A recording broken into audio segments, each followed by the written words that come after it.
en sangre. Bien. Hemos visto que la parte que vamos a hoy día compartir es la regulación de la gluconeogénesis. Esta regulación de la gluconeogénesis se da en tres niveles. Depende mucho del nivel de glucagón circulante, depende mucho de la disponibilidad de los sustratos. Hemos dicho que la glucosa se puede llegar a formar a partir de otros sustratos, ¿no es cierto? Es un anabólico, ¿no es cierto? Entonces, ¿qué sustratos serán? Los aminoácidos, el lactato y Piruvato. el piruvato. Los tres son los sustratos de la gluconeogénesis. ¿Listo? Bien. ¿Qué significa que sea una reacción anabólica? Porque la reacción catabólica, anabólica y anfibólica, ¿no es cierto? ¿Cuál será la anabólica? A través de simples moléculas formaron algo. Sí, eso. A través de sustancias mínimas, o sea, de las moléculas que hemos digerido, que son los aminoácidos, se van a formar otras moléculas. Entonces, es una anabólica. Listo. También tiene que ver los cambios adaptativos de la actividad enzimática. Tiene que ver con la velocidad de síntesis de estas enzimas, pero también tiene que ver con la velocidad de degradación de las enzimas. Esos tres aspectos para la regulación de la gluconeogénesis. ¿Sí? Bien. El glucagón es una hormona que es contrarreguladora. ¿De qué hormona? ¿De la insulina? De la insulina, muy bien. Bien, si hablamos del glucagón, entonces hemos dicho que es una enzima contrarreguladora, que va a estar, es como, les diré, el guasón de la insulina. ¿Listo? La insulina es el Batman y el guasón es el glucagón, o viceversa. ¿Listo? Bien, entonces, ¿bajo qué mecanismo va a ejercer su acción el glucagón? En la gluconeogénesis, cambios de los efectores alostéricos, modificación covalente de la actividad enzimática y la inducción de la síntesis enzimática. ¿Listo? Cuando hablamos de los cambios de los efectores alostéricos, decimos, cuando hay un nivel disminuido de la fructosa 2.6 bifosfato, va a existir una activación de la fructosa 1.6 bifosfato y a su vez una inhibición de la fosfofructosinasa que se escribe de PFK1. En su libro está PFK1, por si acaso, ¿ya? La que es una enzima.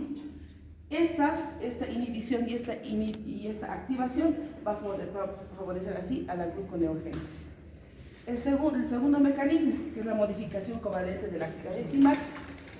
Bueno, cuando suben los niveles del AMP cíclico, el AMP cíclico, cuando hablamos de glucólisis, ¿cuál es digamos, el producto final de la glucólisis? Piruvato. Piruvato. ¿Cuál es el producto final del ácido tricarboxílico del ciclo del Krebs?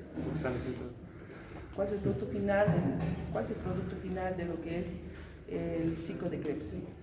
ATP, G. ¿Ya? Pero ¿cuál es el enriquecedor de los El ATP. El ATP, la formación de ATP. Es como si fuera, la gluconeogénesis es como si se activara con la parte distante de lo que es del difosfato del ATP. Es decir, ¿cómo se va a activar? Con el AMP cíclico. Es decir, cuando no hay mucha energía, en nuestro organismo hay AMP cíclico. Este AMP cíclico va a decirle al cerebro, no tenemos energía, no hay. Y ese es el ciclo el nivel del AMP cíclico, que nos dice no hay energía, estamos en ayuno prolongado. Este AMP cíclico se va a formar mucho más en el hígado, pero cuando el ayuno es mucho más prolongado, de días, ya se va a formar, ya se activa lo que es el riñón, ¿ya? Entonces, los niveles aumentados del AMP cíclico y la actividad de la proteína sinasa dependiente del AMP cíclico van a hacer que el glucagón se una a su receptor y su receptor además está acoplado a la proteína G. Si ustedes han visto, la proteína G es una batería de 7 hélices, ¿no es cierto? Que tiene un ingreso y tiene su final. Bien, entonces ya se une el glucagón, que es una hormona, a su receptor, acoplado a la proteína G. Bien, esto va a activar la conversión de la piruvato-sinasa hepático y lo va a inactivar, ¿sí? La piruvato-sinasa inactivo es la que está fosforilada, es decir, unido a fósforo, así se inactiva. Luego, esta va a desviar la fosfoenolpiruvato, la PEP, a síntesis de glucosa. Que hemos dicho que la gluconeogénesis, ¿cuál es su objetivo? Producir glucosa. Pero cuando no hay un sustrato que sea glucosa misma, es decir, cuando nosotros no hemos consumido. Por ejemplo, yo estoy chupando un dulce, eso ya es glucosa. Pero si yo estuviera en ayuno, digamos, estamos en huelga de hambre, como hemos estado hace años, ¿no es cierto? Nos hemos puesto en huelga de hambre porque no teníamos presupuesto, nada de eso. Entonces, agua hemos tomado, agua. 2 días no hemos tomado, 3 días. Entonces, cuando existe un ayuno prolongado, como una huelga de hambre, entonces existe la gluconeogénesis, es la formación de glucosa y después la formación de energía a partir de otro sustrato que no sea la glucosa misma, que no sea la alimentación de carbohidratos, lípidos, que no sea esa misma. Entonces, a eso se llama gluconeogénesis, la formación de glucosa a partir de otros sustancias que no sea la glucosa misma o la dieta misma. Cuando hablamos de inducción de la síntesis enzimática, hay un aumento de la transcripción del gen del fosfoenolpiruvato carboxinasa. Este aumento va a ser también si el gen que dice, si en el DNA está que se transcriba más genes de la fosfoenolpiruvato carboxilasa, entonces ¿qué va a haber más? También se va a formar mayor concentración o mayor disponibilidad de la enzima carboxinasa. Esta va a hacer que aumenten los niveles de sustrato en el ayuno. Es decir, ¿qué sustratos hemos dicho? El lactato, el piruvato y los aminoácidos. ¿Qué aminoácidos son los cetogénicos? Son 2. Lisina y leucina. Leucina, muy bien. Eso es pregunta de examen, por si acaso. Listo. Cuando hablamos de disponibilidad de sustrato, hemos dicho que hay 3 niveles de regulación, ¿cierto? Cuando hablamos de disponibilidad de sustrato, hemos dicho que los sustratos a partir del cual se van a formar lo que es la glucosa, que no son los carbohidratos, ¿ya? Van a ser el glicerol, van a ser aminoácidos y van a ser el lactato, ¿sí? Lactato que se va a formar a partir de lo que es el piruvato, ¿sí? El glicerol, ¿cómo se va a formar el glicerol? El glicerol se va a formar por hidrólisis, por rotura, si hablamos en palabras comunes, se va a romper los triacilgliceroles, se rompe y ese quebrantamiento va a dar glicerol a partir de triacilgliceroles. Hemos dicho que es los triacilgliceroles, es glicerol más 3 ácidos grasos. Muy bien. Listo, entonces el glicerol va a venir de esa fuente. Los aminoácidos, hemos dicho que hay 2, excepcionalmente los cetogénicos, que son la lisina y la leucina. Muy bien. Entonces, ¿qué van a hacer los aminoácidos? Van a disminuir la insulina y esta disminución de la insulina va a favorecer a la movilización de aminoácidos. ¿De cuáles? Primordialmente de estos 2 que hemos mencionado. ¿Desde dónde? Desde los músculos, desde las proteínas de los músculos. ¿Para qué? Para la gluconeogénesis. ¿Sí? Bien. El lactato se va a formar ¿dónde? En el ciclo de Cori. ¿Listo? A partir de... Cambios en la actividad enzimática por alteración de su velocidad de síntesis o degradación. O sea, síntesis de enzimas o degradación de las enzimas, ¿ya? Que eso lo enlentece.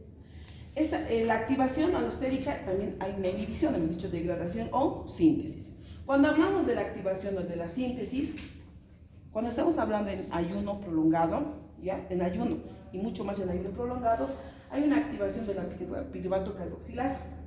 ¿Cuál? La hepática. ¿Por quién? Por la acetilcoenzima A. Esta solita, la acetilcoenzima A, puede hacer la gluconeogénesis, que se produzca la gluconeogénesis. La acetilcoenzima A, ¿en qué reacciones vemos? ¿En qué ciclo? Krebs. En el ciclo de Krebs. ¿Sí? La acetilcoenzima A, ¿cómo se produce?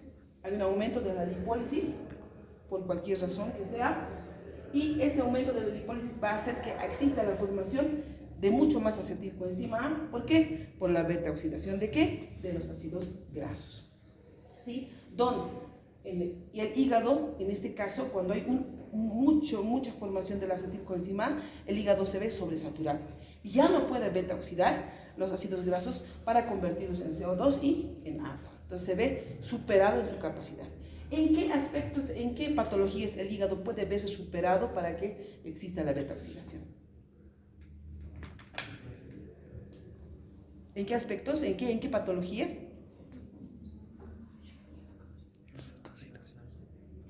¿Cómo estoy yo? Gordita, pues. Entonces, en hígado graso. Yo tengo hígado graso. Este hígado graso puede ser ¿por qué? Puede ser por que estamos gorditos o también por alcoholismo, ¿no es cierto? Por esos dos. O también hígado graso se puede dar cuando hay infección del virus de la hepatitis A. Toda patología, disculpen, no lo escuché, toda patología que pueda hacer que el hígado ya no funcione bien y disminuya su capacidad de beta oxidación de los ácidos grasos, eso lo vuelve en hígado graso. ¿Listo? La patología de la obesidad, una de ellas, el alcoholismo, otra de ellas, también infecciones víricas, tipo hepatitis A, tipo hepatitis B, la hepatitis B mucho más deleteria que la hepatitis A. ¿Sí? Bien. Entonces, aumenta la acetilcoenzima A y esta activa la piruvato carboxilasa para que se vuelva el gluconeogénesis. ¿Qué más? La inhibición alostérica del monofosfato de adenosina, ¿sí? De la AMP. ¿Listo? Esto inactiva o inhibe la fructosa 1-fosfato bifosfatasa. ¿Por quién es inactivado? Por la AMP. Por la AMP. ¿Listo? Y esto es el AMP, como en la estructura. ¿Ya? Y en la estructura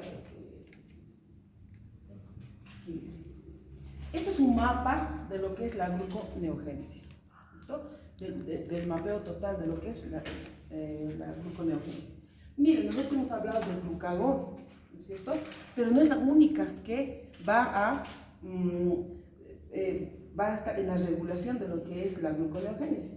También están el cortisol y los corticoides. El uso abusivo de lo que es los corticoides puede inducir mucho más a la gluconeogénesis que el mismo glucagón, ¿no es cierto?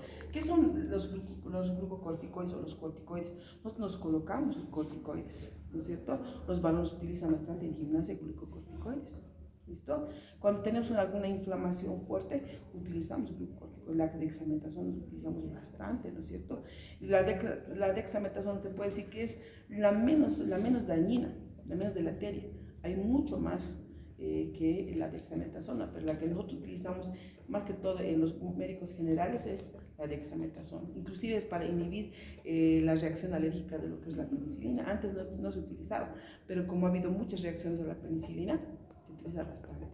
¿Sí? Bien. Por eso se dice que un fármaco tiene dos aristas, una buena y otra mala, que te puede hacer daño. Todo fármaco, hasta el más inocuo, puede hacer daño porque existe una reacción química en el cuerpo. ¿Sí? Cuando hablamos del papel de la insulina en la regulación sanguínea, ya, entonces, ¿qué es la insulina? La insulina lo fabrica el páncreas, ¿no es cierto? Las beta de los islotes de la glándula. Es una hormona peptídica. ¿Qué significa peptídica? Que está conformado por proteínas, que está conformado por aminoácidos. Tiene 51 aminoácidos, tiene dos cadenas, uno de 30, la cadena beta, y la cadena A de 21, haciendo un total de 51 aminoácidos. En relación a lo que es, por ejemplo, la insulina su acción en los lípidos. Pero aquí nos dice a nivel de la glucosa. ¿Qué es la glucosa? La glucosa es el carbohidrato más importante de nuestro organismo. A nivel de los hidratos de carbono, ¿qué va a promover? El almacenamiento de la glucosa. ¿En dónde? En 3 lugares: en hígado, músculo y tejido adiposo. ¿Ya? Cuando hablamos en el hígado y en el músculo, va a hacer que se realice una síntesis de glucógeno. ¿Qué es el glucógeno? Una molécula de almacenamiento, ¿cierto? ¿Cómo? Ya. Esta molécula de almacenamiento es el más importante que nosotros llegamos a tener. Si nosotros consumimos azúcar, seguimos consumiendo azúcar, el hígado tiene la bondad de decir, voy a almacenar esta glucosa, porque posiblemente este estudiante el día de mañana no va a consumir nada porque tiene que ir temprano a su práctica. Y empieza a almacenar lo que es la glucosa en forma de glucógeno. ¿Sí? Entonces, en el músculo y el tejido adiposo hay aumento de la captación de la glucosa. Este aumento de la captación de la glucosa, ¿por qué es? Porque hay un aumento de los GLUT4. Los GLUT4 son los transportadores que son dependientes de la insulina que están en la membrana celular. ¿Sí? Luego, en el hígado hay una disminución de la producción de glucosa por inhibición de ¿quién? De la gluconeogénesis y de la glucogenólisis. ¿Sí? En esos tres tejidos. ¿Listo? Y aquí vemos los efectos de la insulina a nivel de la membrana celular y hablamos de los GLUT4, que son dependientes de la insulina. Hay GLUTs, transportadores de la insulina, que no son dependientes de la insulina, pero el GLUT4 es la que es dependiente de insulina. ¿Sí?